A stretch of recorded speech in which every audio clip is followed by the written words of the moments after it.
성경에서 말하는 부유한 사람. 하나님의 말씀은 마태복음 5장 3절로 12절입니다.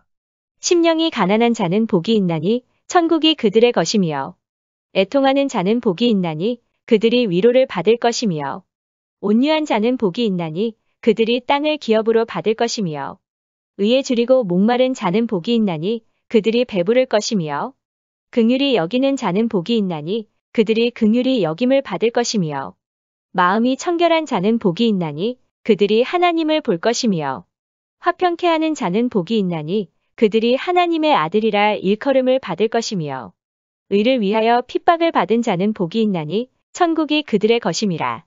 나로 말미암아 너희를 욕하고 박해하고 거짓으로 너희를 거슬러 모든 악한 말을 할 때에는 너희에게 복이 있나니 기뻐하고 즐거워하라. 하늘에서 너희의 상이 큼이라. 너희 전에 있던 선지자들도 이같이 박해하였느니라. 이 시간에는 성경에서 말하는 부유한 사람이라는 제목으로 말씀을 묵상하겠습니다. 성경에서 말하는 진정한 부유가 무엇인지 이해하려면 무엇이 복인지를 깨닫는 것도 중요하지만 하나님께서 어떤 사람들에게 복 주시는지 이해하는 것도 중요합니다. 예수님은 팔복을 통해서 진정한 성경적 부유를 경험할 사람들과 그런 부유의 결과가 구체적으로 무엇인지 세밀하게 말씀하고 있습니다. 성경에서 말하는 부유한 사람은 첫째, 심령이 가난한 사람입니다. 본문 3절을 킹제임스 흠정역은 영이 가난한 자들은 복이 있나니 하늘의 왕국이 그들의 것이기 때문이여 라고 했습니다. 예수님은 심령이 가난한 자를 복되다 하셨는데 심령이 가난한 사람은 삶의 모든 필요를 주님에게만 의지하는 사람입니다. 심령이 가난한 자는 하늘 아버지에게 의지하고 살아야 한다는 것을 자연적으로 깨닫고 매일의 생계와 필요를 의지하게 됩니다. 우리가 본래 창조된 자신으로 돌아가서 하나님만을 온전히 의지할 때 심령이 가난한 자가 됩니다. 여러 가지 이유 때문에 우리는 하나님과 관계없이 모든 것을 스스로 처리하고 싶을 때가 있습니다. 그러나 자신의 힘과 능력만으로 행동할 때에는 실패를 경험하는 경우가 대부분입니다. 이때 우리는 자신의 힘으로는 아무것도 할 수 없음을 깨닫게 됩니다. 스가랴 4장 6절에 만군의 여호와께서 말씀하시되 이는 힘으로 되지 아니하며 능력으로 되지 아니하고 오직 나의 영으로 되느니라. 다음은 간증입니다. 플래시스는 나에게 큰 영적인 영향을 주었다. 목회를 시작한 지 1년쯤 되는 때였다. 그때 나는 캐나다 온타리오에 있는 브룩빌에서 플래시스 목사가 강사로 나오는 컨퍼런스에 참석 중이었다. 그는 용서에 관한 능력의 말씀을 증거한 후 나와 함께 복도를 걸어 내려왔다. 나는 그의 사역의 경험과 비결을 배우고 또 얻고 싶었다. 걸으면서 나는 물었다. 플래시스 박사님, 한 가지 여쭤봐도 될까요? 어떻게 우리가 하나님을 기쁘시게 할 수 있을까요? 나는 결코 그때 그의 대답을 잊을 수 없다. 그는 자기 손가락을 내 가슴에 대고 벽까지 나를 밀었다. 그리고는 신중한 목소리로 말했다. 젊은 친구, 그것은 자네의 능력이 아닐세. 그것은 자네 안에서 역사하시는 하나님의 능력으로만 가능하다네. 잘 자게. 그리고는 나를 복도에 남겨둔 채 자기 방으로 들어갔다. 나는 실로 큰 충격을 받았지만 그때 그는 심령이 가난해지는 것이 무엇인가에 대해 나에게 가르쳐준 것이었다. 우리는 이 간증에서처럼 어떻게 내가 하나님을 기쁘게 할 수 있을까 고민하고 생각하고 방법을 찾기도 합니다. 그런데 하나님을 기쁘시게 할 수 있는 것은 우리의 힘이 아닌 내 안에 역사하는 성령의 능력으로만 가능합니다. 우리의 능력도 우리의 힘도 아닙니다. 우리가 할 수 있는 일은 없습니다. 하나님의 은혜인 것입니다. 하나님의 사랑을 얻기 위하여 우리가 할 일은 전혀 없는 것입니다. 은혜는 거저 주시는 것이고 우리는 단지 그것을 받기만 하면 됩니다. 이런 사실을 깊이 깨닫고 또 내 속, 곧 내 육신에 선한 것이 거하지 아니하는 줄을 알고 내 속에 하나님께 드릴 만한 선한 것이 하나도 없다는 것을 깨달을 때 심령이 가난한 자에게 오는 축복을 알게 됩니다. 성경에서 말하는 부유한 사람은 둘째, 애통하는 사람입니다. 본문 4절을 보면 애통하는 자는 복이 있나니 그들이 위로를 받을 것이며 라고 했습니다. 이 말씀을 이해하기 쉽게 풀이하면 죄에 대해서 슬퍼하는 사람은 복이 있다. 하나님이 그들을 위로하실 것이기 때문이다 라고 할 수 있습니다. 다윗 왕은 하나님 마음에 합한 자였습니다.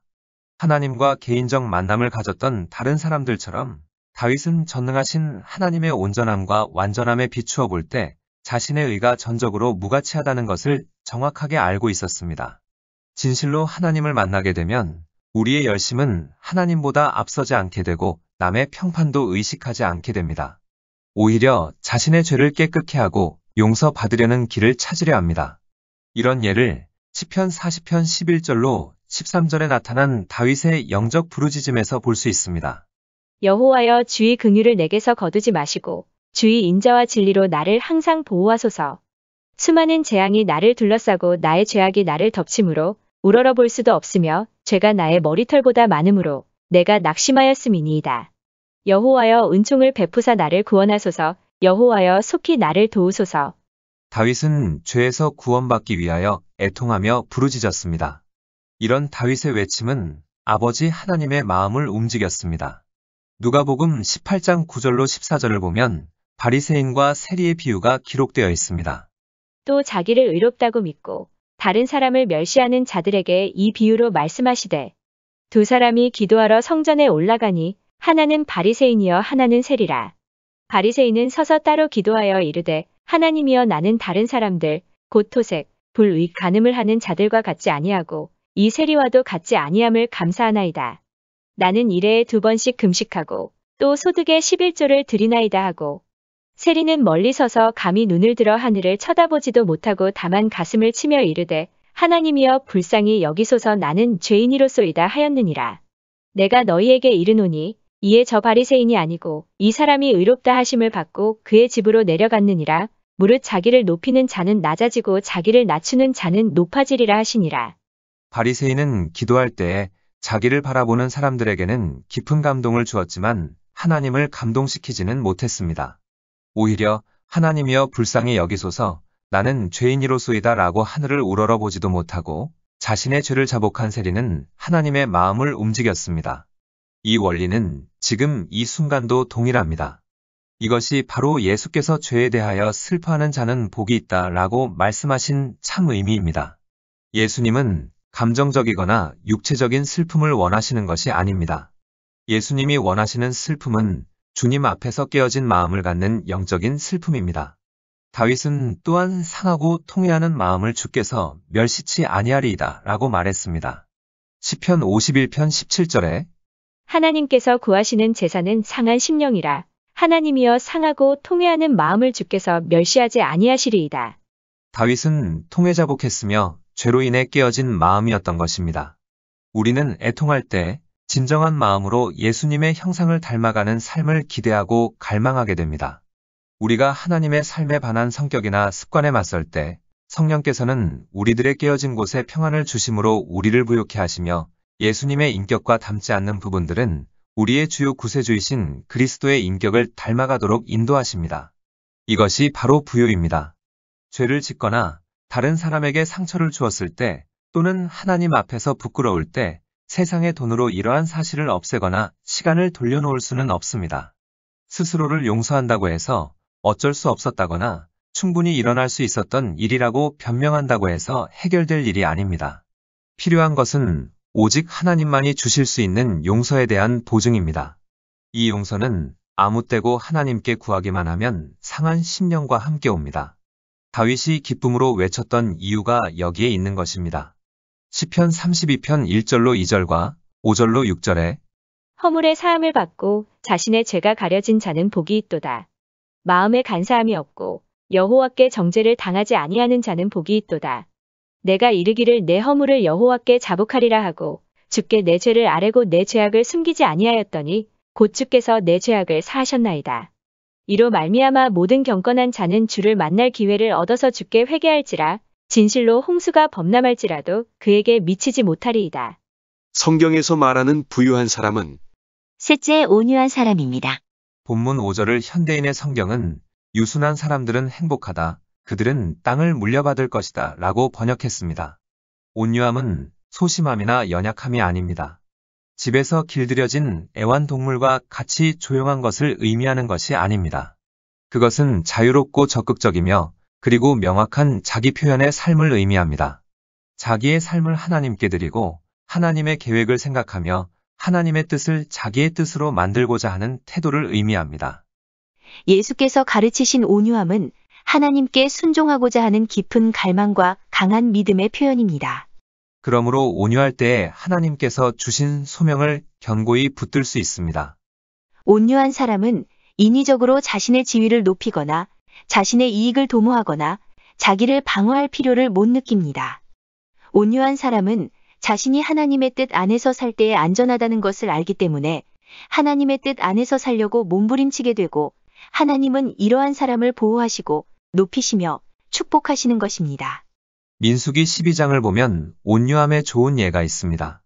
모세는 하나님의 부르심을 받았습니다. 모세는 하나님 안에 있는 자기 자신에 대해 알았고 그 지식이 모세로 하여금 겸손하고 온유하게 했습니다. 민수기 12장 3절에 이 사람 모세는 온유함이 지면의 모든 사람보다 더하더라.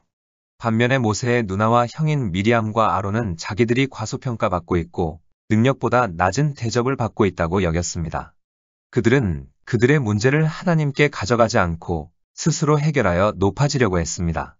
그래서 이들은 여호와께서 모세와만 말씀하셨느냐, 우리와도 말씀하지 아니하셨느냐 라고 말했습니다. 그리고 그 다음에 일어난 일들은 온유함과 온유한 자가 받는 복을 명확하게 보여준 사건이었습니다. 민수기 12장 2절 하반부를 보면 여호와께서 이 말을 들으셨더라고 기록하고 있습니다. 그들이 이르되 여호와께서 모세와만 말씀하셨느냐 우리와도 말씀하지 아니하셨느냐 하매 여호와께서 이 말을 들으셨더라. 따라서 모세는 무슨 일이 있었는지를 하나님께 고할 필요가 없었습니다. 왜냐하면 하나님이 모세를 주시하고 있었고 그를 보호하고 있었기 때문입니다. 모세는 또한 그런 상황에 대해 분노하지 않았습니다. 오히려 하나님이 그를 위해 분노하셨습니다. 민수기 12장 9절을 보면 하나님이 진노하셨다고 기록하고 있습니다. 민수기 12장 4절로 10절에 여호와께서 갑자기 모세와 아론과 미리암에게 이르시되 너희 세 사람은 회막으로 나아오라 하시니 그 세 사람이 나아가매 여호와께서 구름 기둥 가운데로부터 강림하사 장막 문에 서시고 아론과 미리암을 부르시는지라 그 두 사람이 나아가매 이르시되 내 말을 들으라 너희 중에 선지자가 있으면 나 여호와가 환상으로 나를 그에게 알리기도 하고 꿈으로 그와 말하기도 하거니와 내 종 모세와는 그렇지 아니하니 그는 내 온 집에 충성함이라. 그와는 내가 대면하여 명백히 말하고 은밀한 말로 하지 아니하며 그는 또 여호와의 형상을 보거늘 너희가 어찌하여 내 종 모세 비방하기를 두려워하지 아니하느냐. 여호와께서 그들을 향하여 진노하시고 떠나시매 구름이 장막 위에서 떠나갔고 미리암은 나병에 걸려 눈과 같더라. 아론이 미리암을 본즉 나병에 걸렸는지라. 하나님은 그들을 심판하셨고 미리암은 나병이 들었습니다. 하나님이 모세를 보호하셨기에 온유한 자로서 모세는 미리암과 아론을 위해 하나님께 자비를 내려달라고 호소하는데 자유로웠습니다. 이 장면은 훌륭한 자기 절제와 온유함의 예입니다. 모세가 온유한 사람이 아니었다면 다음과 같이 세상에서 가장 흔한 반응을 보였을 것입니다. 너희들이 나를 매도했지. 이제 하나님이 너희들을 심판하실 것이다. 앉아서 구경이나 하자.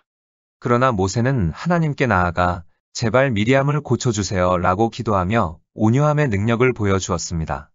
민수기 12장 13절에 모세가 여호와께 부르짖어 이르되 하나님이여 원하건대 그를 고쳐 주옵소서. 모세는 온유했습니다. 어쩌면 우리는 그의 온유함이 타고난 것이라고 생각할지도 모릅니다. 모세는 자기의 위치를 잘 지켰을 때 하나님의 확실한 보호를 받을 수 있었습니다. 미리암과 아론은 자기 주장을 하였지만 오히려 자신들이 원하던 것들을 얻을 수 없었습니다. 성경에서 말하는 부유한 사람은 넷째 의에 줄이고 목마른 사람입니다. 본문 6절을 공동번역은 옳은 일에 줄이고 목마른 사람은 행복하다. 그들은 만족할 것이다 라고 번역했습니다. 우리는 자기의 욕망에 의해 움직여집니다. 욕망은 부드럽지만 끈질기게 우리를 자극하고 유혹합니다.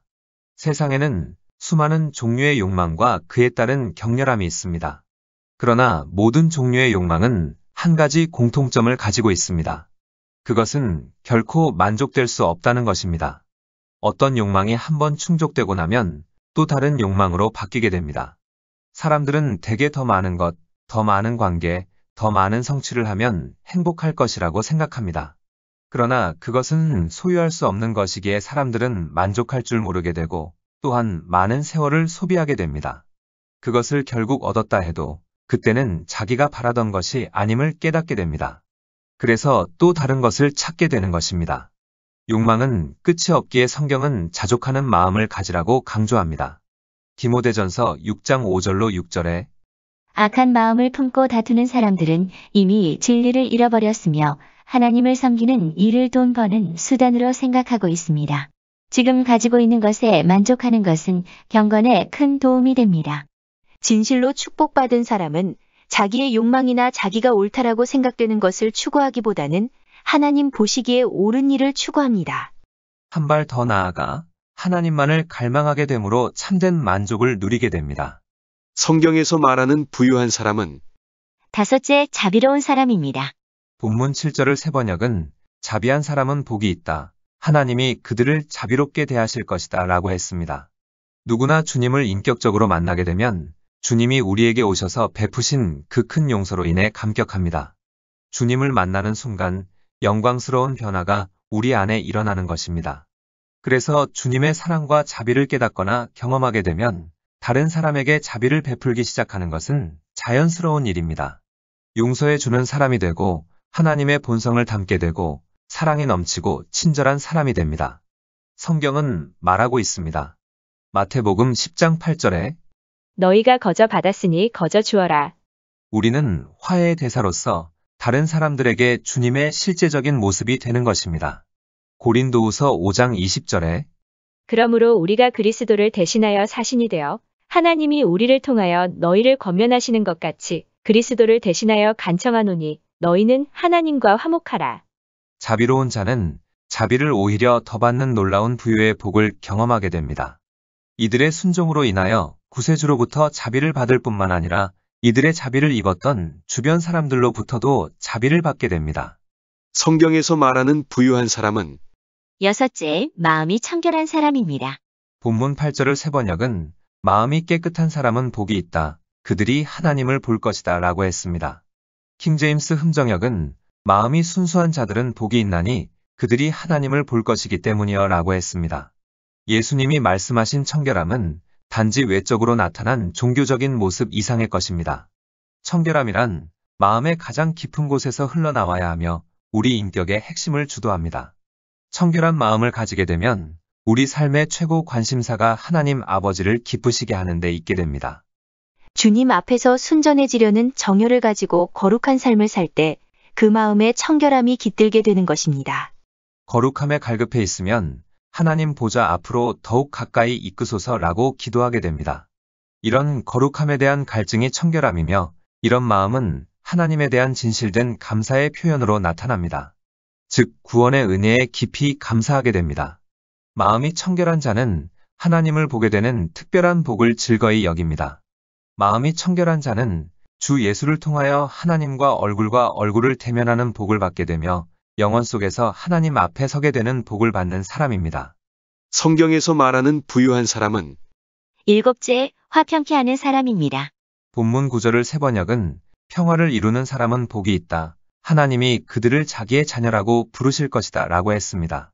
화평케 하는 사람은 고귀합니다. 화평케 하는 가장 최선의 방법은 내면에서부터 평화가 이루어져야 합니다. 즉, 예수님을 나의 주요, 구세주로 인정할 때 평화가 오는 것입니다.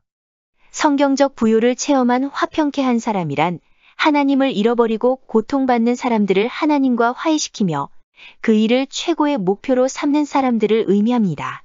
구원은 제멋대로 살아온 자녀와 사랑이 풍성한 하나님 사이에 평화를 심어줍니다.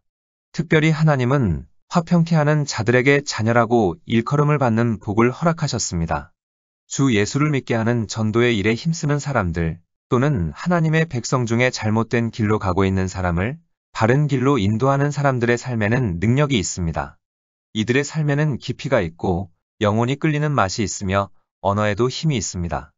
사도 바울은 이사야의 말씀을 인용하여 다음과 같이 말했습니다.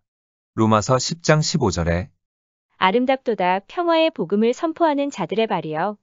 성경에서 말하는 부유한 사람은 여덟째, 의를 위하여 핍박을 받는 사람입니다. 본문 10절로 12절을 보면 의를 위하여 핍박을 받은 자는 복이 있나니 천국이 그들의 것임이라. 나로 말미암아 너희를 욕하고 박해하고 거짓으로 너희를 거슬러 모든 악한 말을 할 때에는 너희에게 복이 있나니 기뻐하고 즐거워하라. 하늘에서 너희의 상이 큼이라. 너희 전에 있던 선지자들도 이같이 박해하였느니라고 했습니다. 하나님께 순복하고 예수님의 눈으로 자기의 죄를 보게 된 이후 자신의 힘 대신 하나님의 능력을 소유하려 할 때나 마음을 다하여 전심으로 하나님을 찾을 때 혹은 다른 사람이 주님을 깨달을 수 있도록 도움을 주려고 헌신할 때 핍박이 일어나게 됩니다. 부유한 삶은 따뜻하고 순조로운 달콤한 삶이 아닙니다. 하나님이 복 주시는 부요는 하나님이 우리의 삶을 지금부터 계수하신다는 의미입니다. 만약 우리의 삶에 고난이 하나도 없다면 복 있는 삶의 중심이 아닌 그 주변에 머물고 있는 것이며 현재의 풍성한 삶과 나중에 보상받는 삶을 놓치고 있는 것입니다.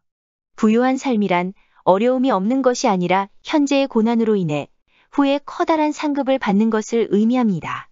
이것은 또한 의를 위하여 핍박받았던 하나님의 종들의 후예로서 거룩하고 지고한 교제 가운데 들어가는 것을 의미합니다. 그것은 영원하신 하나님의 임재를 누리는 선택받은 족속 중에 들어가는 것을 의미합니다. 이것이 가장 궁극적인 부유의 모습이며 사도 바울이 그토록 담대했던 이유입니다. 빌립보서 3장 7절로 15절에 그러나 무엇이든지 내게 유익하던 것을 내가 그리스도를 위하여 다 해로 여길 뿐더러 또한 모든 것을 해로 여김은 내 주 그리스도 예수를 아는 지식이 가장 고상하기 때문이라. 내가 그를 위하여 모든 것을 잃어버리고 배설물로 여김은 그리스도를 얻고 그 안에서 발견되려 함이니 내가 가진 의는 율법에서 난 것이 아니여 오직 그리스도를 믿음으로 말미암은 것이니 곧 믿음으로 하나님께로부터 난 의라. 내가 그리스도와 그 부활의 권능과 그 고난에 참여함을 알고자 하여 그의 죽으심을 본받아 어떻게 해서든지 죽은 자 가운데서 부활에 이르려 하노니 내가 이미 얻었다 함도 아니요 온전히 이루었다 함도 아니라 오직 내가 그리스도 예수께 잡힌 바 된 그것을 잡으려고 달려가노라. 형제들아 나는 아직 내가 잡은 줄로 여기지 아니하고 오직 한 일찍 뒤에 있는 것은 잊어버리고 앞에 있는 것을 잡으려고 표대를 향하여 그리스도 예수 안에서 하나님이 위에서 부르신 부름의 상을 위하여 달려가노라. 그러므로 누구든지 우리 온전히 이룬 자들은 이렇게 생각할지니 만일 어떤 일에 너희가 달리 생각하면 하나님이 이것도 너희에게 나타내시리라. 올리버 웬델 홈즈는 이 세상에서 가장 중요한 것은 우리가 어디에 있느냐는 것을 아는 것이 아니라 어디로 가고 있는지를 깨닫는 것이다 라고 했습니다. 우리는 성경적인 부요의 길에 들어서길 원하고 또 우리의 삶에 하나님의 완전한 복이 부어지길 원합니다. 그러나 이러한 부요는 순종하는 자녀들에게만 부어집니다. 우리 힘으로는 순종할 수 없습니다. 그래서 순종의 믿음을 사모하며 기도해야 합니다. 말씀을 정리하겠습니다. 부요는 재물의 풍족함 이상입니다. 재물 외 부요의 다른 요소들은 구원, 영원한 유업, 보호, 기도 응답, 보존, 보상, 승리, 힘, 구속, 건강 등입니다. 이러한 것들은 돈으로 살 수 없으며 진정한 성경적인 부요의 부분들입니다. 성경에서 말하는 진정한 부요가 무엇인지 이해하려면 무엇이 복인지를 깨닫는 것도 중요하지만 하나님께서 어떤 사람들에게 복 주시는지 이해하는 것이 중요합니다. 팔복을 통해서 예수님은 진정한 성경적 부요를 경험할 사람들과 그런 부요의 결과가 구체적으로 무엇인지 세밀하게 말씀하고 있습니다. 성경에서 말하는 부유한 사람은 첫째, 심령이 가난한 사람입니다. 예수님은 심령이 가난한 자를 복되다 하셨는데 심령이 가난한 사람은 삶의 모든 필요를 주님에게만 의지하는 사람입니다. 하나님을 기쁘시게 할 수 있는 것은 우리의 힘이 아닌 내 안에 역사하는 성령의 능력으로만 가능합니다. 성경에서 말하는 부유한 사람은 둘째, 애통하는 사람입니다. 다시 말해 죄를 슬퍼하는 사람입니다. 진실로 하나님을 인격적으로 만나게 되면 우리의 열심은 하나님보다 앞서지 않게 되고 남의 평판도 의식하지 않게 됩니다. 오히려 자신의 죄를 깨끗게 하고 용서받으려는 길을 찾으려 합니다. 예수님은 감정적이거나 육체적인 슬픔을 원하시는 것이 아닙니다. 예수님이 원하시는 슬픔은 주님 앞에서 깨어진 마음을 갖는 영적인 슬픔입니다. 우리는 애통할 때 진정한 마음으로 예수님의 형상을 닮아가는 삶을 기대하고 갈망하게 됩니다. 성경에서 말하는 부유한 사람은 셋째, 온유한 사람입니다. 온유함은 소심함이나 연약함이 아닙니다. 자기의 삶을 하나님께 드리고 하나님의 계획을 생각하며 하나님의 뜻을 자기의 뜻으로 만들고자 하는 태도를 의미합니다. 예수께서 가르치신 온유함은 하나님께 순종하고자 하는 깊은 갈망과 강한 믿음의 표현입니다. 그러므로 온유할 때에 하나님께서 주신 소명을 견고히 붙들 수 있습니다. 온유한 사람은 인위적으로 자신의 지위를 높이거나 자신의 이익을 도모하거나 자기를 방어할 필요를 못 느낍니다. 오히려 자신이 하나님의 뜻 안에서 살 때 안전하다는 것을 알기 때문에 하나님의 뜻 안에서 살려고 몸부림치게 되고 하나님은 이러한 사람을 보호하시고 높이시며 축복하십니다. 성경에서 말하는 부유한 사람은 넷째, 의에 줄이고 목마른 사람입니다. 우리는 모두 자기의 욕망에 의해 움직여집니다. 그러나 모든 종류의 욕망은 한 가지 공통점을 가지고 있습니다. 그것은 결코 만족될 수 없다는 것입니다. 그래서 인간의 욕망은 끝이 없기에 성경은 자족하는 마음을 가지라고 강조합니다. 진실로 축복받은 사람은 자기의 욕망이나 자기가 옳다라고 생각되는 것을 추구하기보다는 하나님 보시기에 옳은 일을 추구합니다. 한 발 더 나아가 하나님 안에서 참된 만족을 누리게 됩니다. 성경에서 말하는 부유한 사람은 다섯째, 자비로운 사람입니다. 주님의 사랑과 자비를 깨닫거나 경험하게 되면 다른 사람에게 자비를 베풀기 시작하는 것은 자연스러운 일입니다. 용서해주는 사람이 되고 하나님의 본성을 담게 되고 사랑이 넘치고 친절한 사람이 됩니다. 성경에서 말하는 부유한 사람은 여섯째, 마음이 청결한 사람입니다. 청결한 마음을 가지게 되면 우리 삶의 최고 관심사가 하나님 아버지를 기쁘시게 하는 데 있게 됩니다. 성경에서 말하는 부유한 사람은 일곱째, 화평케 하는 사람입니다. 성경적 부유를 체험한 화평케 한 사람이란 하나님을 잃어버리고 고통받는 사람들을 하나님과 화해시키며 그 일을 최고의 목표로 삼는 사람들을 의미합니다. 성경에서 말하는 부유한 사람은 여덟째, 의를 위하여 핍박을 받는 사람입니다. 하나님이 복 주시는 부유는 하나님이 우리의 삶을 지금부터 계수하신다는 의미입니다. 부유한 삶이란 어려움이 없는 것이 아니라 현재의 고난으로 인해 후에 하나님의 임재를 누리는 것을 의미합니다. 우리는 성경적인 부유의 길에 들어서길 원하고 또 우리의 삶에 하나님의 완전한 복이 부어지길 원합니다. 그러나 이러한 부유는 순종하는 자녀들에게만 부어집니다. 우리 힘으로는 순종할 수 없습니다. 그래서 순종의 믿음을 사모하며 기도해야 합니다. 기도하시겠습니다. 하나님, 부유는 재물 외에 구원, 영원한 유업, 보호, 기도응답, 보존, 보상, 승리, 힘, 구속, 건강 등임을 알았습니다.